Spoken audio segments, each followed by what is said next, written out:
preaching. Next thing you know, is some people started taping it, and they put it on YouTube. They had taped it from the beginning. Other people from the outside were taping it on their phones. They put it on YouTube, and over 60,000 people have seen her sermon, and it keeps rising. It's one of the best sermons I have. They actually started making t-shirts based off of her sermon, where she was talking about Pontius Pilate and his wife, where Claudia his wife did not want her to kill Jesus.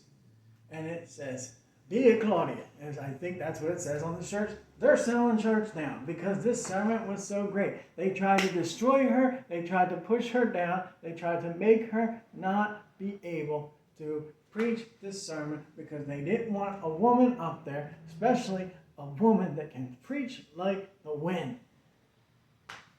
And that would show them up. They turned her sermon off, and 60,000 people have seen it. They're making shirts. People will break you just as they broke Jesus. Satan will break you and turn you out, and even God will break you. But here's the thing. You have to have good anger. Don't throw your hands up in the air like you really don't care and say it's over. No, God's plans are not your plans. His ways are not your ways. So don't flip the table up, throw your hands up in the air and say you're done. No, God will tell you when you're done. Sometimes God puts a pause in it, just as he did with Diana Nyad. But she kept on swimming. She kept on swimming. Jesus kept on teaching and preaching. And guess what? Gina Stewart, not to put Diana and Gina in Jesus' sentence, but Diana kept on preaching. Thousands of people saw it.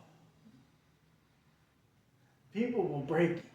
You are going to be broken. You are going to feel like you can't go any further. But use that good anger to bring change, to learn from your mistakes, and to last. The last thing is perseverance. Run the race marked out for you with perseverance.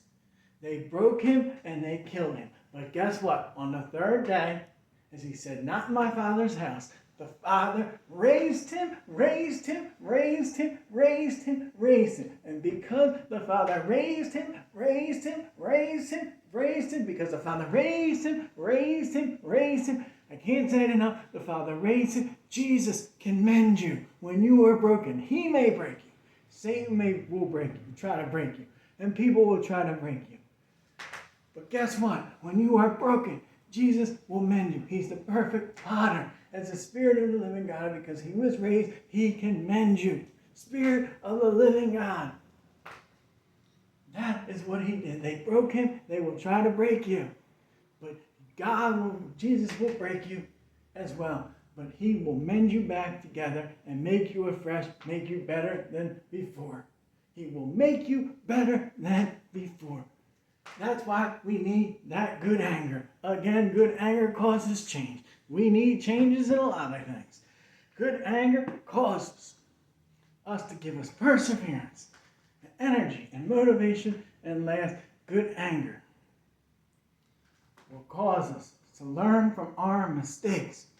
So he was raised, and Spirit of the living God, break me, melt me, mold me, fill me. Once again, Spirit of the living God, he will break you, but make you better than before. Spirit of the living God, break me, melt me, mold me, fill me. Amen.